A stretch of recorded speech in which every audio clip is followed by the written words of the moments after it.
2,000 years ago, Pompeii preserved a secret that Rome never wanted remembered. Not a hidden temple, not a lost treasure. A building. One that stood openly in the city, while thousands of people walked past it every day. Today, tourists enter the Lupanar and see ancient paintings, graffiti, and a strange glimpse into Roman life. But they miss the detail that changes everything. This building was not hidden because Rome was ashamed of it. It was hidden because the truth behind it was much bigger. Because the Lupanar was not just about what happened inside those rooms. It reveals something far darker about the civilization that built roads, laws, and monuments that still amaze us today. How could an empire obsessed with order create a system where suffering became ordinary? And why did almost nobody powerful try to stop it? If you want to uncover the hidden motives, forgotten systems, and uncomfortable truths buried beneath history's greatest stories, subscribe, because the darkest secrets of Rome were never always buried. Sometimes they were standing in plain sight. Today, millions of visitors walk through the narrow streets of Pompeii searching for one particular building. A small stone structure, a few cramped rooms, a handful of ancient paintings preserved beneath volcanic ash for nearly 2,000 years, the Lupanar. Most people arrive expecting a simple story, a glimpse into Rome's scandalous side, a place where ancient desires were displayed openly. But that explanation creates the first mystery, because the Lupanar was not shocking because it existed. Rome had countless businesses operating throughout its cities. The real question is, why was this place allowed to exist so openly, in the heart of Pompeii? The answer becomes even stranger when you realize something. The building was not hidden beyond the city walls. It was not some secret operation buried away from society. It stood near busy streets, near shops, near homes, right in the middle of everyday Roman life. People walked past it every day, merchants, workers, officials, families, and that leads to the question most visitors never ask. If everyone knew what happened inside these walls, why did nobody try to stop it? To understand that, we have to stop seeing the Lupanar as just a building, because the architecture itself reveals the system that allowed it to survive. Step inside. The first thing you notice is not luxury. It is efficiency. 5 small rooms, low ceilings, almost no natural light. Stone platforms built directly into the walls. There is no sign of comfort designed to impress visitors. No attempt to make the space beautiful. Every detail points toward one purpose: function. And that creates another mystery. Why would a civilization famous for its wealth, art, and engineering create a place that appears so deliberately basic? Because the answer reveals how Rome viewed the people inside it. They were not building a palace. They were building a business. Above each doorway were paintings that have fascinated visitors for centuries. Today, tourists often see them as shocking examples of Roman sexuality. But their original purpose may have been far more practical. In a world where many customers could not read, images communicated what words could not. The paintings likely worked as visual signs. Ancient advertising. But that creates an even darker question. If these images were advertisements, what exactly were they advertising? And more importantly, who were the people being advertised? Because the Lupanar's darkest secret was not simply what happened inside those rooms. It was how normal it had become. Archaeologists have discovered graffiti throughout Pompeii connected to everyday life. Political messages, personal statements, jokes, references to commercial activity. Together, they reveal something uncomfortable.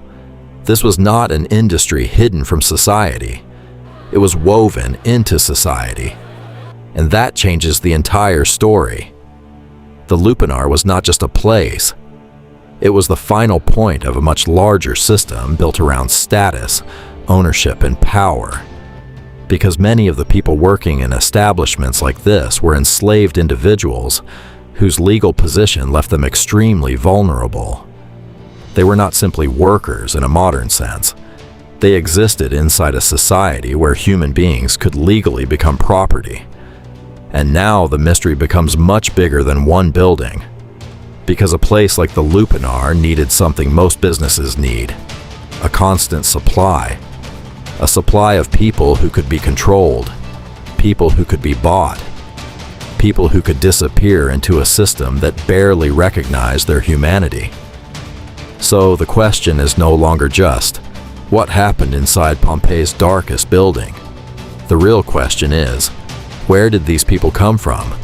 And who was making money from keeping this system alive? That is where the story of Pompeii's darkest building truly begins. The darkest secret of the Lupanar was not what happened inside those rooms. It was how the people inside them got there. Because Rome's brothels did not run on desire alone. They ran on a supply chain. And behind every doorway in Pompeii's most infamous building was a much larger story. A story about conquest. A story about ownership. A story about an empire that had mastered the ability to turn human beings into property. When most people imagine the Roman Empire, they imagine power. Legions marching across Europe, monuments rising from stone, roads connecting distant provinces. But every empire has another side to expansion: the people it takes.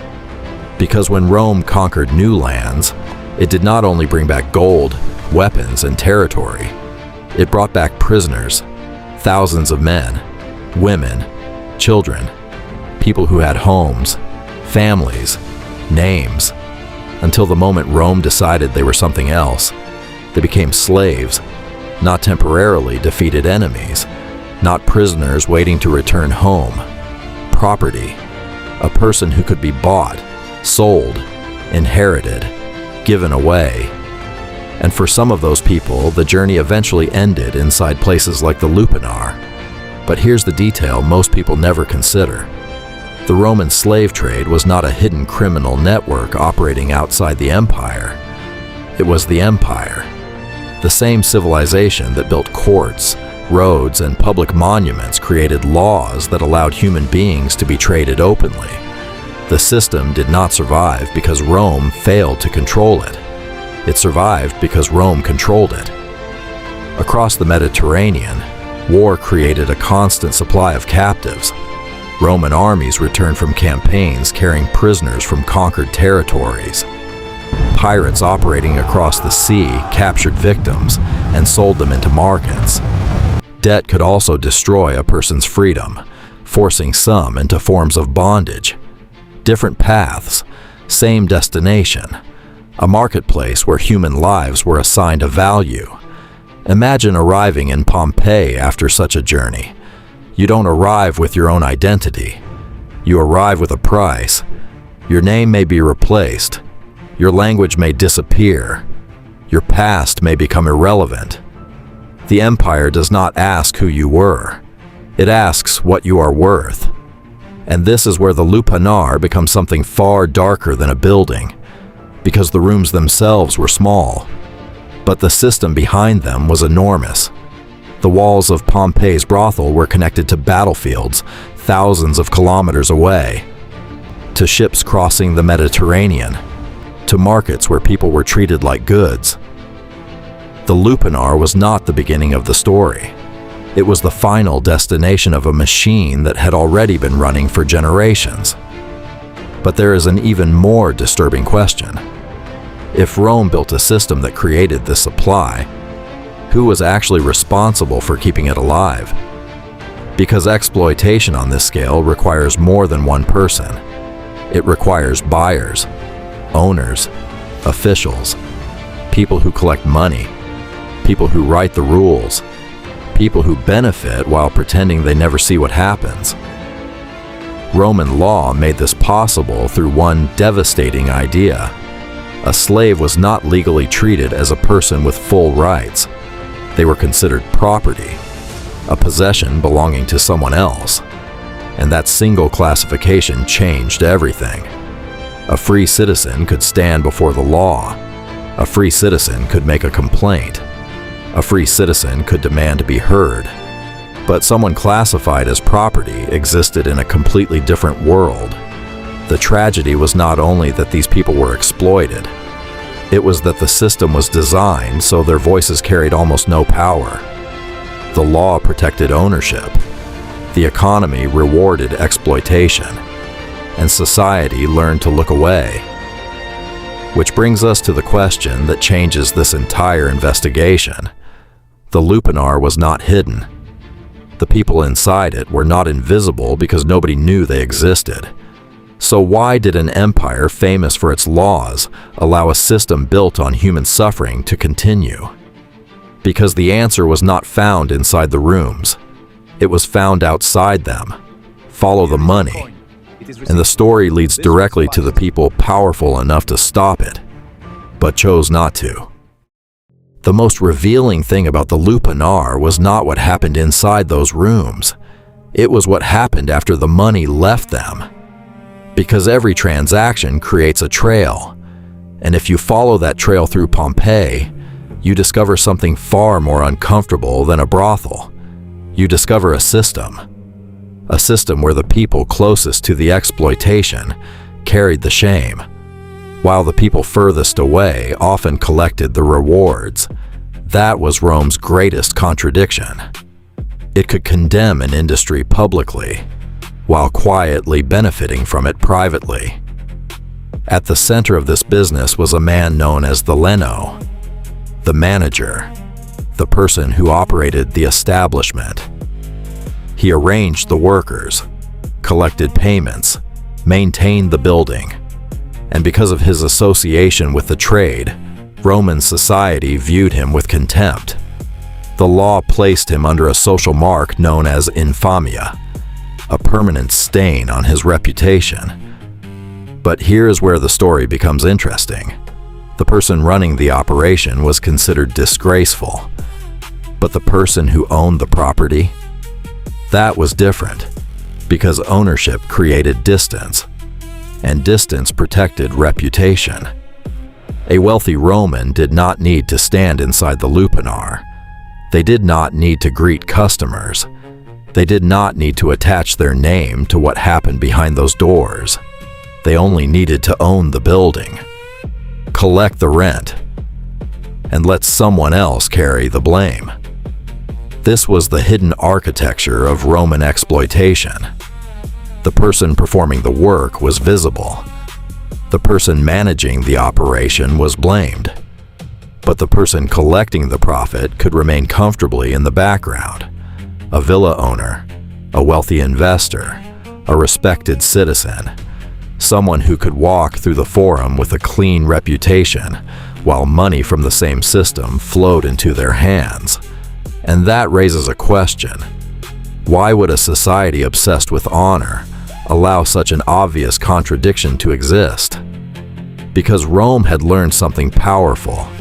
A system does not need everyone to support it. It only needs enough people to benefit from it. The customer benefited. The manager benefited. The property owner benefited. And eventually, even the state benefited. Because Rome did not simply ignore this industry, it recognized its economic value. Under Emperor Caligula, the Roman government introduced taxation connected to prostitution. The exact details of collection remain debated among historians, but the message is undeniable. The state was not treating the industry as something invisible. It was acknowledging it as a source of revenue. Money generated inside these establishments could flow into the same government, responsible for maintaining roads, public buildings, and imperial administration. Think about the contradiction. The empire that created some of the most advanced legal structures of the ancient world also created financial systems that allowed exploitation to continue. The problem was not ignorance. Rome knew. The problem was incentive. Because ending the system meant more than changing a law. It meant removing income from people who had built their wealth around it. It meant challenging owners, merchants, officials, and a culture that had already decided certain people existed outside the protection of ordinary society. And this is how exploitation survives throughout history. Not always through secrecy, sometimes through normality. A building becomes just another business. A transaction becomes just another payment. A person becomes just another asset. And eventually, the system becomes so ordinary that people stop seeing the human cost behind it. But money alone does not explain why the Lupanar survived. Because profitable systems can still be challenged. People can still demand justice. Laws can still change, unless the law itself has already decided whose voice matters. And Rome had already made that decision, because before Rome built a business around human beings, it first built a legal system that could make those human beings almost impossible to hear. So the final question is not, why didn't Rome stop the Lupanar? The deeper question is, what happens when the people being harmed are the very people the law was designed to ignore? That answer is hidden in Rome's darkest legal weapon, infamia. The Lupanar survived because people made money from it. But money alone does not explain why nobody stopped it. Because throughout history, profitable systems have been challenged. People have protested. Laws have changed. Power has shifted. So the deeper question is, what happens when a society creates a system where the people suffering from it have almost no legal power to fight back? The answer is found in one word, infamia.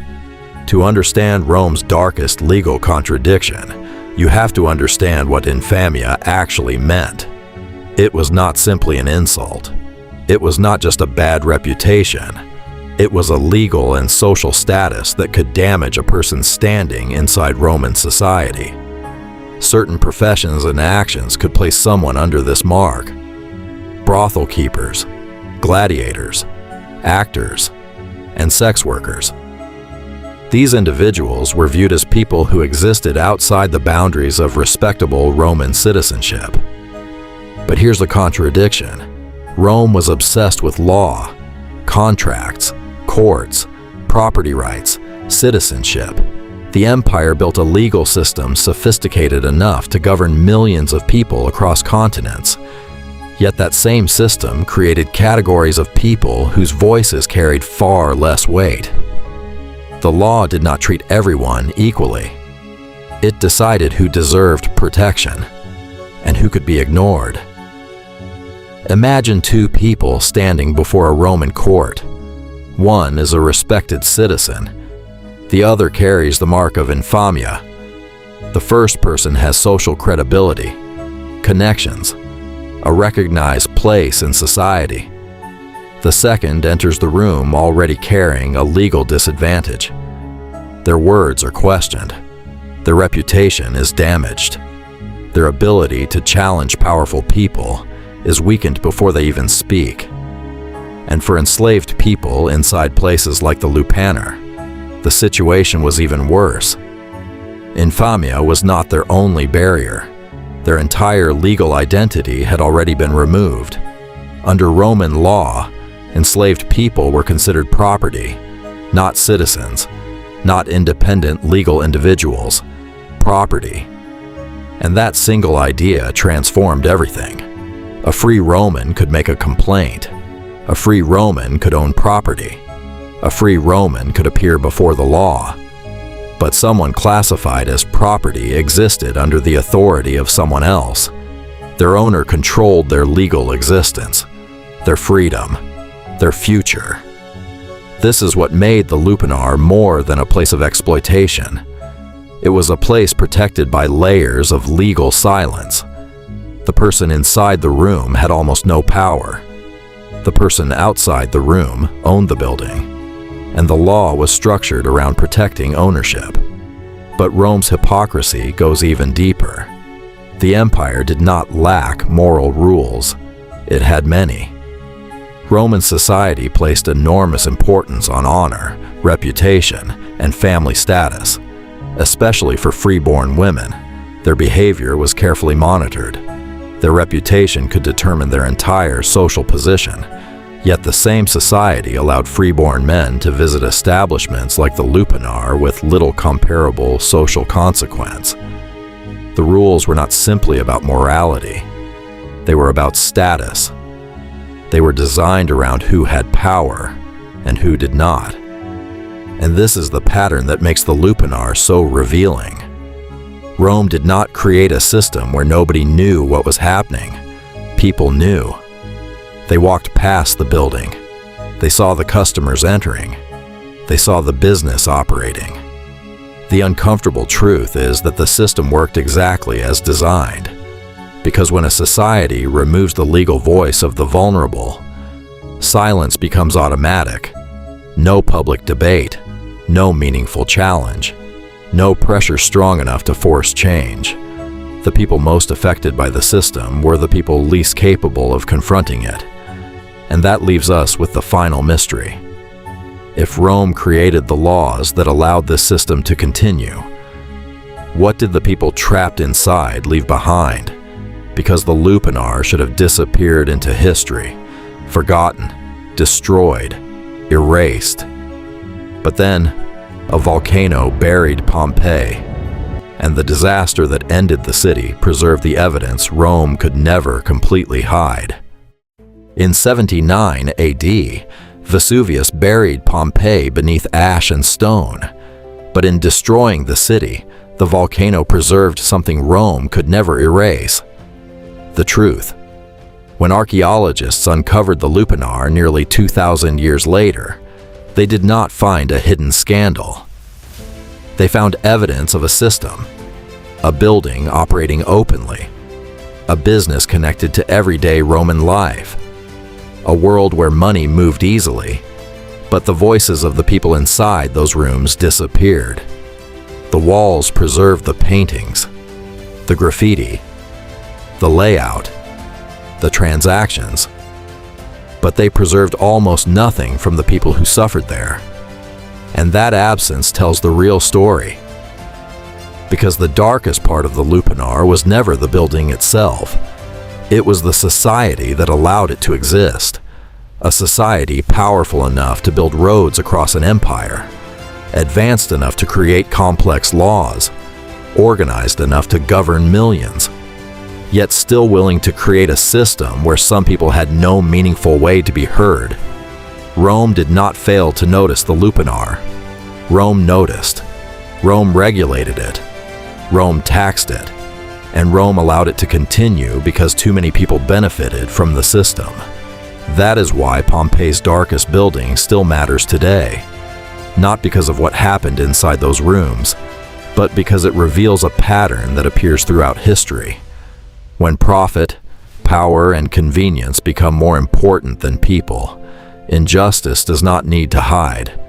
It can operate in plain sight. The volcano buried Pompeii, but the ash also exposed it. It preserved the evidence of a civilization's greatest contradiction, an empire that built extraordinary things, while ignoring the human cost behind them. The Lupanar was not Rome's hidden secret. It was Rome's open confession. And perhaps that is the most uncomfortable truth of all. History does not only remember what civilizations built, it remembers what they chose to accept. If this dossier changed the way you see Pompeii, subscribe for the next file. Because the stories buried beneath history are often the ones that reveal the most about us.